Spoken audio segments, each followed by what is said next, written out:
अगर आप चाहते हैं कि मनोज म्यूजिक बेस्ट का नए नए गाना आप लोग के पास आते रहे तो लाल बटन दबा के सब्सक्राइब करें और बेल आइकन दबाना न भूलें।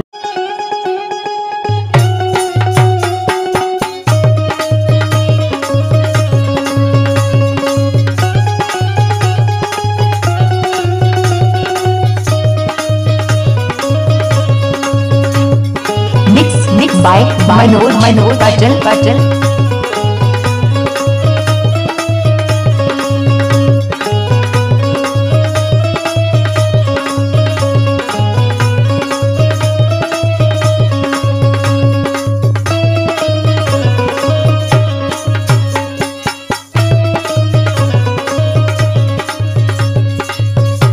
ए भौजी देखत है बड़ा फार्म में हो। कैसन फार्म में हो? अरे नहीं मतलब बड़ा फार्म में चलत हो। तो का के ओकर कर्जा खेले का के कहो के तोरे दब के रही। अरे भौजी हमार कहे के मतलब ना बा। कहल का चाहत हुआ हो? काहे खातिर दिया तूफान भइलू,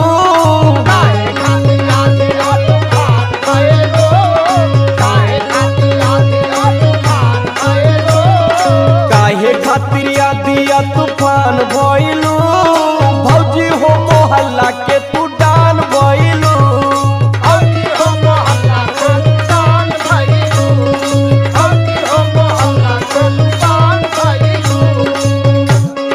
हम जानत हई भीतर भीतर सब सुनगता। अब वो दिन भूल जा, बहुत बतियौला लोग। सुना हमार बात। सुनाओ भौजी सुनावा। जब से हमार भतरा कमाए लागल हो,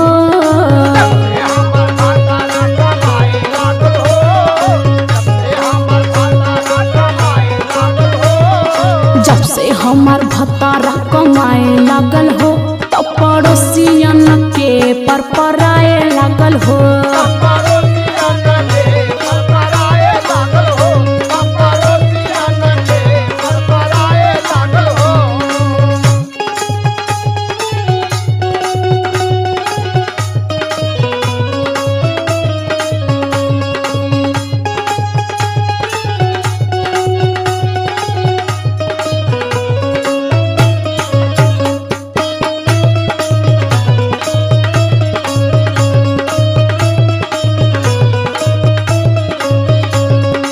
अरे उहो का दिन रहे जब तू आए रहलू जैसे कोयल बोले कोयल। अरे तो वही का न सब नाजायज फायदा उठावत रहल ह। जब देखा तब सब चढ़ले रहत रहल ह। सही कहला कि सीधवा का मुंह कुकुर चाटेला। पहले बोलात रहू कोयल जैसा बोली,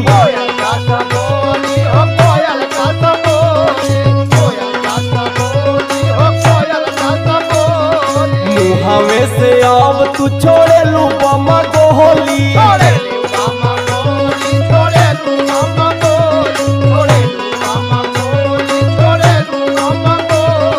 पहले बोलात रहू कोयल जैसा बोली, मुहावे से अब तू छोड़े लू बमा गोली। घूम जेलू ऐसे पहलवान भइलू,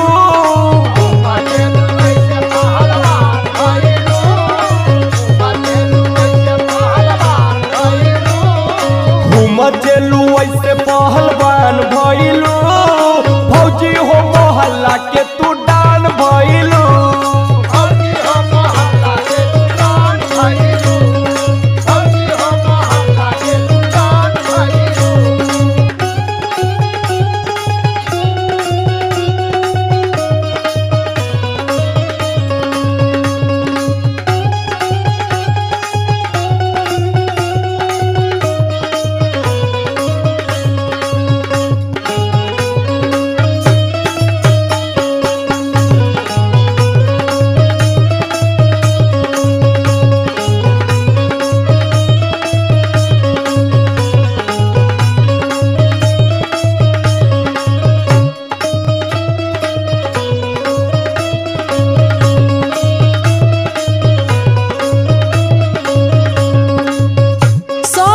रहे कि फलनिया का दिन ऐसा ही रही।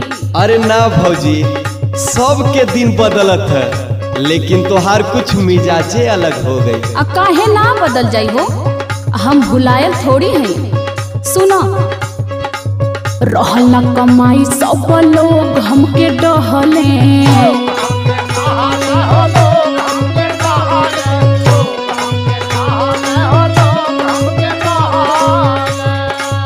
हमरा पे सब कोई चढ़ जात रहले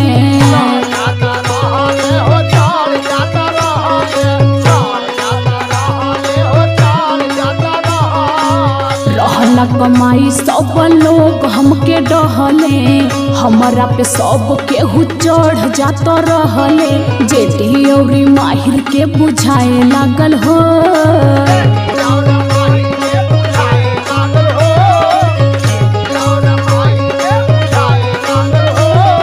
जेठी औरी माहिर के बुझाए लागल हो तो पड़ोसियन के परपराए लागल हो